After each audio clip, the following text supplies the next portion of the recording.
عقیدہ آخرت میں دوسری بڑی جو انسان کی زندگی میں یا انسان کے کردار میں یا انسان کی سیرت میں تبدیلی آتی ہے وہ کیا ہے کہ عقیدہ آخرت کی وجہ سے انسان اپنے اخلاقی ضابطوں کی پابندی کرتا ہے. انسان اخلاقی ضابطوں کی پابندی کرتا ہے کیونکہ آخرت میں جو ہے جزا ہے یا سزا ہے، یا تو بدلہ ہے. اچھا جزا کہتے ہیں کسی چیز کا اچھا بدلہ، سزا کہتے ہیں گرفت کو. اچھائی کرے گی تو جزا، برائی کرے گا تو سزا ہوگی. جب آپ کو یہ یقین ہو گیا تو آپ اپنے نفس کو بے لگام نہیں چھوڑتے، اپنے نفس کا بڑا احتیاط کریں گے، خود کو اخلاقی ضابطوں کا پابند کریں گے، کوشش کریں گے آپ سے کسی کو تکلیف نہ ہو. آپ کی زبان نفس کیا ہے؟ آپ کے ہاتھ، آپ کی آنکھیں، آپ کی زبان، آپ کا دل، آپ کا دماغ، آپ کے پاؤں، یہ سب ایک ضابطے میں آ جائیں گے کہ جی میرا ہاتھ جو کرے گا مجھے اس کا جواب دینا ہے، میری آنکھ جو کرے گی مجھے اس کا جواب دینا ہے، میرے کان جو سنیں گے اس کا جواب دینا ہے، میری زبان جو بولے گی مجھے اس کا جواب دینا ہے، میرے پاؤں جس طرف چل کر جائیں گے مجھے اس کا جواب دینا ہے.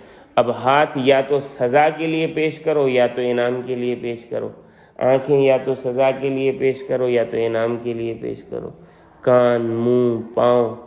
تو آدمی کوشش کرے گا نا کہ اچھائی کی طرف لے جائے اپنی زندگی کو، تو پھر یہ انسان اپنی خواہشات کا غلام نہیں ہوتا کہ دل کرتا ہے گناہ کرو، وہی ہمیں اس کی جزا یا سزا ملنی ہے، پھر وہ خواہشات کا غلام نہیں آئے گی.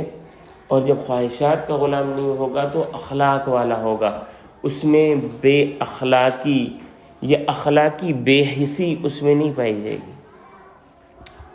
اور یوں انسان گناہوں کا جو ایک دلدل ہوتا ہے، گناہوں کا ایک ماحول ہوتا ہے، گناہوں کی ایک سوسائٹی ہوتی ہے، اس سے بچ نکلتے ہیں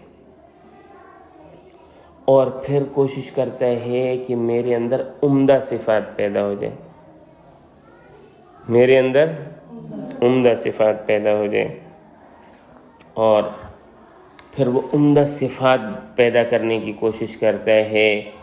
عمدہ صفات میں سے کئی صفات اخلاقی، سچ بولنے کی کوشش کرتا ہے، جھوٹ سے بچتا ہے، بد نظری نہیں کرتا، میوزک وغیرہ نہیں سنتا، گالی گلوچ نہیں کرتا، سمجھ آئی. اور ایک کیا ہے کہ نصح لکل مسلم، ہر آدمی کے لیے خیر خواہی، جس کو دیانت داری بھی کہا جاتا ہے، ہر آدمی کے لیے خیر خواہی، اس کو مجھ سے خیر حاصل ہو جائے، مجھ سے تکلیف نہ ہو. یہ ایک بڑی صفت ہے جو انسان کے اندر پیدا ہو جاتی ہے.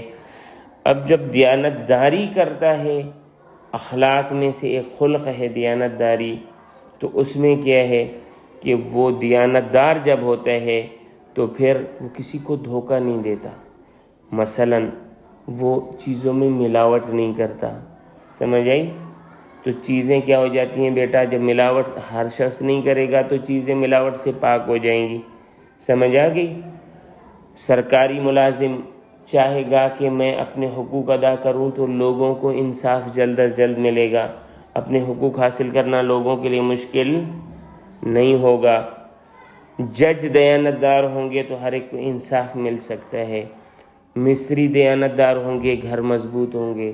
روڈ بنانے والے دیانت دار ہوں گے، روڈ مضبوط ہوں گے.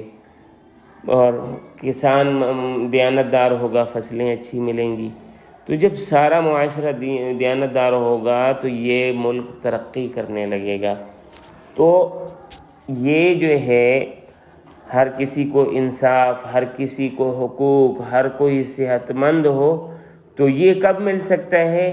جب عقیدہ آخرت پر سچا یقین ہو.